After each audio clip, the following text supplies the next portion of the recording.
Big 12 this morning, Sirius XM, Channel 375.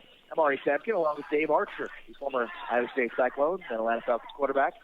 Talk now with R.J. Young, front of the program from OU Insider, the Tulsa Sports Animal. R.J., good morning. How are you? Good morning, Ari. Shout out to y'all with the flashlight. Parliament in the house. George Clinton, what's up? Nice. Little drop it. We thought we'd bring you a little George Clinton, man. Just drop you down. How about that? Bro, I'm ready for it. 7:30 in the morning. Let's go. So Brock Vandergrift, the top recruit in the 2021 class, who's in the backyard of Kirby Smart at Georgia there, decommits, says, that after thinking about it, it's perhaps too far from home to go to Oklahoma. Just give me your overall thoughts on the decommitment from Brock Vandergrift. Hey, man, I reached out to a couple of people that would know both around his family and around the program. This was a shock to everybody around the program. His father, Greg, had basically talked to the coaches and the coaching staff nearly every day. Lincoln Riley has a great track record with recruiting quarterbacks, even going back to the opening final. Alabama signee Bryce Young was at the top of his list in the 2020 class. He committed to USC, but even after that, he said he was still getting texts from Lincoln Riley just checking on him, making sure everything was okay, making sure he was good. So this is a shock, but also when you get beat down 63-28 in the biggest game of your season, it's not a good look. It's just not a good look. And all of this is also interesting because Chandler Morris is supposed to announce what he's going to do as far as quarterback, 2020 quarterback today at the Under Armour All-America game. So maybe there's some cold feet there. Maybe Brock Vandergrift just wanted to not compete with the guy that be ahead of him, knowing that Spencer Rattler is probably going to be the guy. There's going to be a derby, Tanner Mordecai, so forth, so on. But there's a lot of politics at play here. And this was curious to drop this at noon on New Year's Day, nearly a year after you were first offered by Oklahoma. It just almost seems like RG that he picked up a map and said, "Ooh, wait, Oklahoma's way out there. I didn't realize that." Well, and also, I mean, the kiddo's from like Marietta, dude, which is like 20 minutes from Athens, over there at Prince Avenue Christian. And he looks the part, and LSU has been in, Alabama's been in, and Clemson's been in. And I mean, yeah, it's different. And I made this remark a lot because I'm using it tongue in cheek, but it just means more, right? You don't talk about the Falcons, you don't talk about the Jaguars.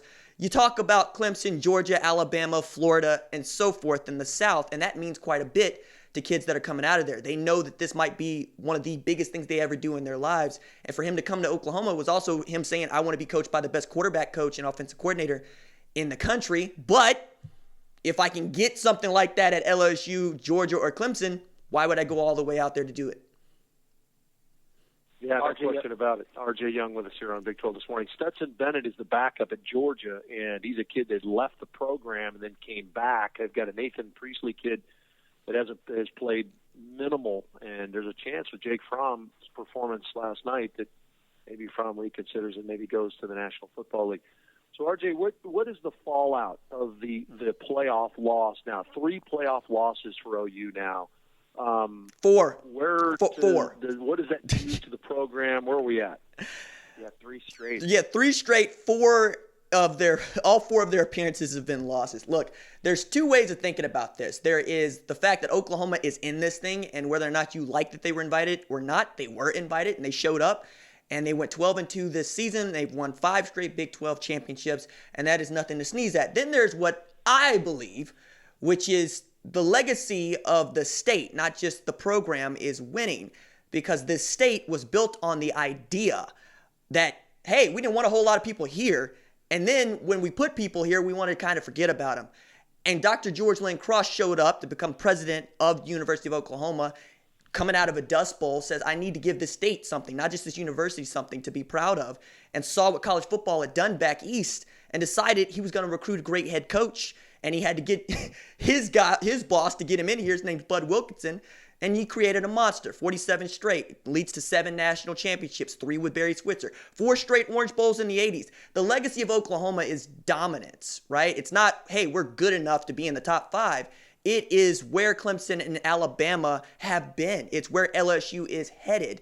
And I didn't grow up wanting to root for somebody that also made it into the national championship game, though I can't say that since 2008, So I get what people are saying. They would rather have what's going on right now than what happened in the 90s. I mean, Oklahoma has not seen a losing season since 98, right? Which is ridiculous.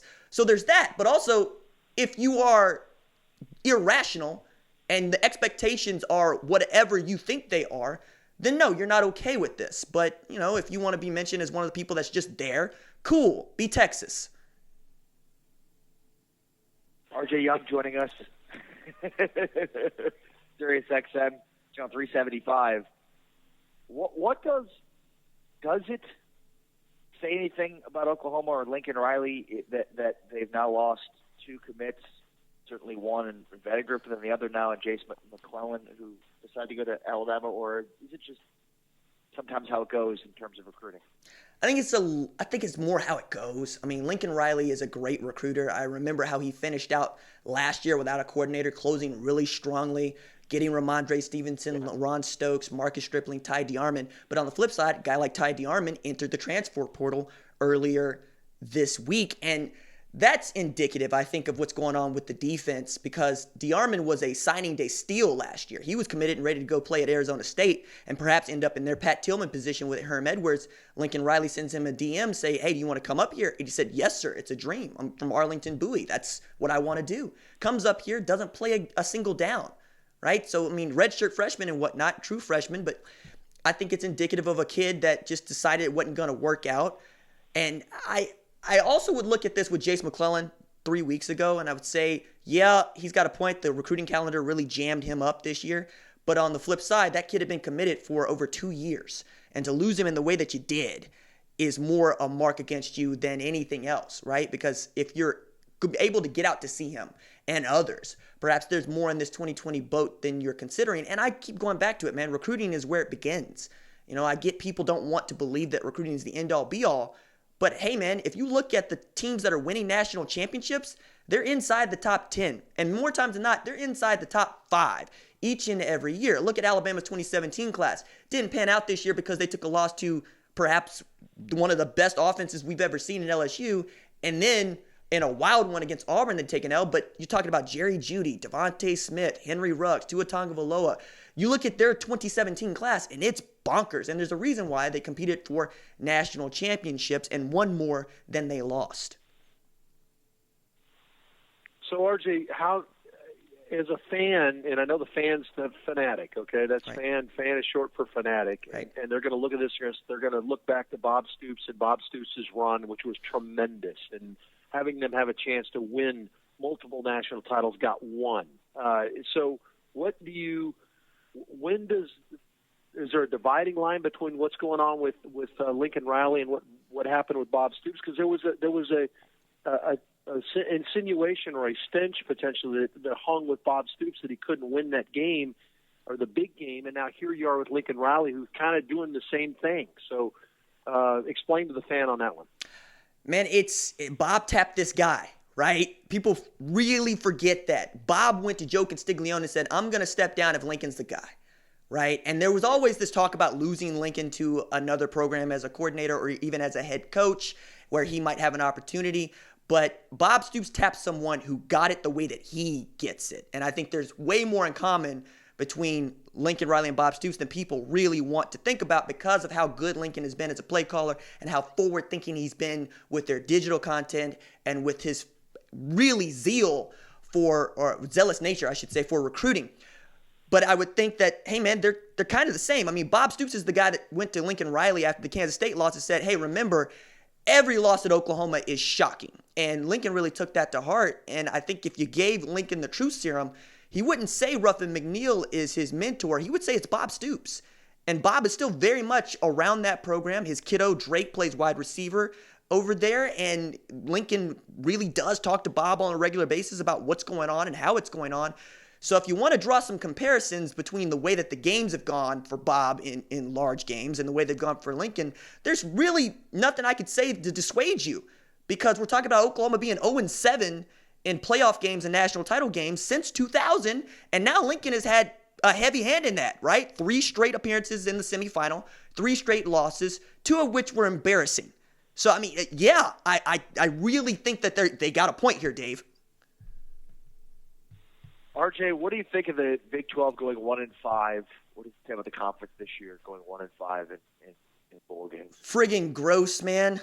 Just gross. I mean, I pick Iowa State to beat Notre Dame on national TV. They make me look silly, and a lot of other people, right? I pick Oklahoma State to beat Texas A&M in some Aggie on Aggie crime, and then I'm watching Mike Gundy not give the ball to the 2,000-yard back on 4th and 1 and calling plays like a man trying to hold a wet fart in church. I got nothing but bad things to say about this because, look, last night, it's one thing to get beat in the way that Georgia beat Baylor in the Sugar Bowl, right? And I think most people would have picked Georgia to win that game, even being down, they're starting 2 tackles, not getting a lot out of DeAndre Swift. 12 of the completions that Jake Fromm threw of his 20 were to one wide receiver. But more than that, you saw Baylor's offense, in particular Charlie Brewer, just get brutalized. And now I fear for Charlie Brewer and what's left for him because he told ESPN that he spent a week in a dark room after leaving the game with concussions against Oklahoma. Looked like he suffered a really bad one last night. They got beat up, man. Everybody but Texas got beat up. And now we're talking about a team that's 8-5 having the only bowl win of this season. It's just not a good look for this for this conference or for any of the programs around it. So RJ, I think we all that were Big 12 media days. We talked about how this might be a year where the conference cannibalized itself a little bit because there were a lot of solid teams and maybe no great teams. As it turned out, we had 2 really, really good teams in Oklahoma and Baylor. What does the conference need to do to pull this back? Is this an aberration, just one of those years? Because last year, the Big 12, among the Power 5 conferences, had the best winning percentage in bowl games. I think they went 4-3 a year ago. This year, not so well. Is this just an aberration and you get back to going to work, or is there something really going on here that the Big 12 needs to address? I'll buy an aberration, and I will buy that bowl seasons are cyclical and about preparation, and they're just weird because you get 2-3 weeks off to prepare for one game that, in a stadium you never played in against an opponent you'd never seen, and that's also what makes it fun. But also, if you want to beat Judge head up like we did last year, I mean, we had Commissioner Bowlesby touting up that percentage last year. He ain't going to be able to do that this year. So you need to win each and every year, especially in the college football landscape as it is now. We're talking about an SEC that is the most valuable conference in all of college football. We're talking about a Big Ten that at the very least could get Ohio State to the top of the mountaintop when we're talking about one of the class programs in all of college football this year. I would like to think that this is just going to be a down year, but looking at recruiting rankings, looking at who's returning, looking at how Alabama was able to just beat up Michigan with, less than their full assortment of weapons, I think we would all assume.